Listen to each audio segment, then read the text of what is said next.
Speaking to Express.co.uk, one Tory MP praised Brexit for saving the UK from the long-spoken idea of an EU superstate. According to Marco Longhi, MP for Dudley North, Brussels ultimately wants to remove the sovereign powers of its 27 member states. Eventually, the Tory MP claimed each member will soon become a vassal state to the EU project. It is due to these plans the UK eventually decided to separate itself from the EU project, Mr. Longhi claimed. While the UK attempted to be a reliable ally as part of the EU, the MP insisted Britain always had the desire to be the master of its own destiny. Mr. Longhi said, "I think it's been planned for a while.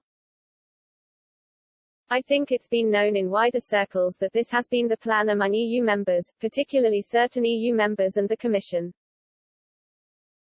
I mean, Guy Verhofstadt has been quite open about that in a number of his speeches. They want to ultimately remove what sovereign powers each individual member state has.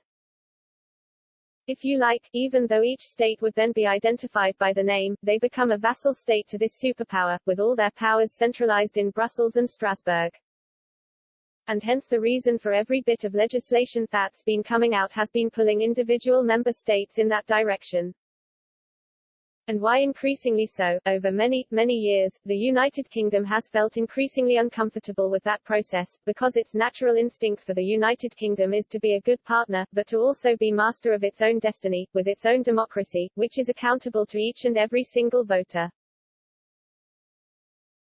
Earlier this month, Lee Evans, editor-in-chief of Facts for EU, argued the bloc has seized power by patience and stealth in think tank's new report. Also speaking to Express.co.uk, he said, "The history of the EU from its beginnings as the European Economic Community or EEC, common market has been one of mission creep.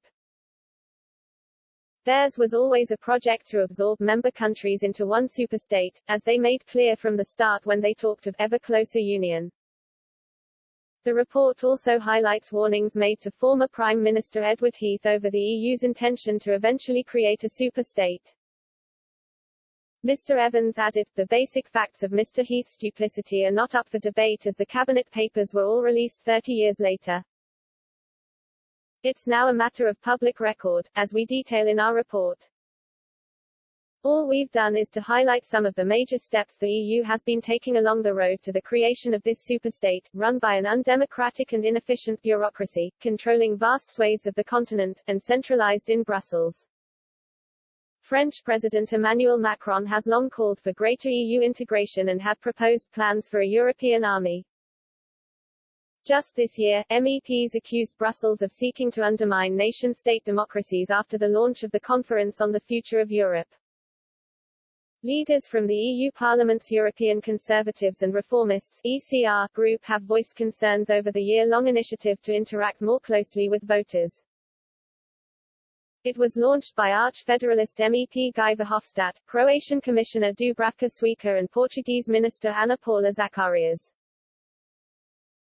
ECR chief Richard Legutko said, "We fear that this process deliberately aims to undermine the nation-state democracies with the opinions of self-appointed leaders and federalist activists.